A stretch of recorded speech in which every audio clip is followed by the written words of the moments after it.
I want to address this issue about what's going on in our schools and what's going on in our classrooms all around the country. You see these images of kids fighting teachers, most of our black kids, it's all around the country, and you wonder what's going on. Is it that bad? Well, let me help you to understand. I am one of the few African-American male professional development trainers around the country that specialize specifically in relationship building and success strategies for re-engaging disengaged students. And I wanted to help you to see what you're really seeing in our classrooms. I'm going to start out by quoting our dear friend Cesar Millan. If you don't know who Cesar Millan is, he's the dog whisperer. Now, if the dog whisperer comes to your house and you have an out-of-control dog, within 30 to 40 minutes, what can he do? He can get your dog to act right. And you know, he said something one day that was very profound. He said, every time I go to a dog owner's house, I never have to train the dog on how to be a dog. Who do I have to train? I have to train the dog owner on how to deal with a high-impact dog. And I'm not calling our kids dogs. Dog owners will get upset about that. I'm merely saying that when I go into districts across the country, I never have to teach kids how to be kids. Who do I have to train? I have to train the teacher how to deal with children who come from diverse, high-impact, and challenging environments. There's nothing wrong with the teacher. Our teachers are dynamic. The challenge is with the system. Our system only provides teachers with less than 10 hours of behavior modification training en route to their teaching degree. Yet we throw them into environments where relationship building and behavior modification are requisites to success. You can give them all the pedagogy training that you want. You can teach them how to master Common Core. But if you can't reach the student, you can't teach the student. Along with that, let's face it, many of our teachers don't want to be in the schools that they're placed in, especially our new teachers. Frequently around the country, I hear teachers say, I don't want to be here. I don't know how to relate to these students. Many of our teachers are actually afraid of the students. You can't teach someone you're afraid of.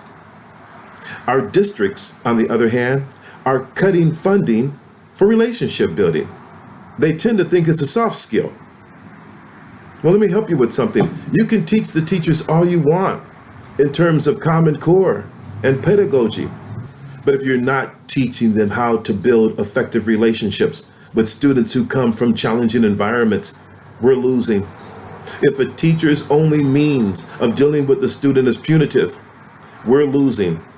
Because that teacher will come into contact with a child who's beyond the fear of consequence.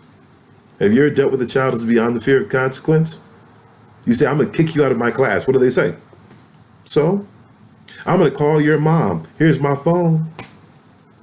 You have to know a strategy on how to deal with a child who's beyond the fear of consequence. Do you know the only thing, or at least one of the only things a child fears who is beyond the fear of consequence? Yeah, they actually fear something. You know what it is? It's being removed from an atmosphere or environment of love. That's why when you create a love environment in your classroom, that child is beyond the fear of consequence, doesn't want to be removed from that place. These are some of the strategies we talk about as we travel throughout the country.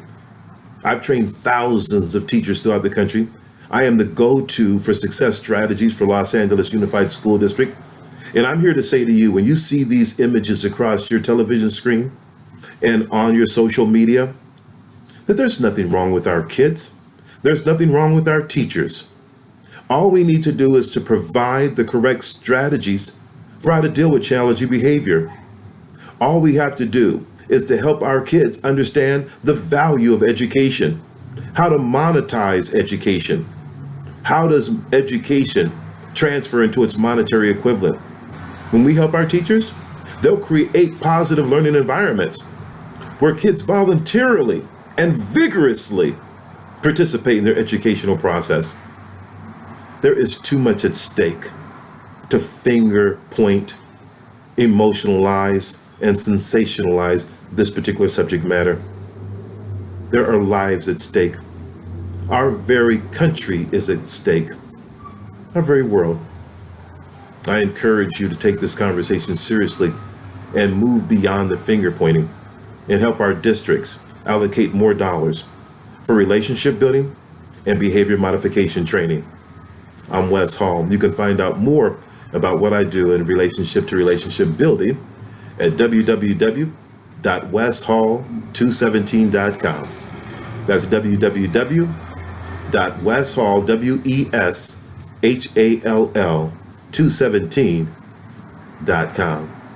Hey, join me in saving our teachers and saving our students, and believe it or not, saving our communities and saving the world. Thank you.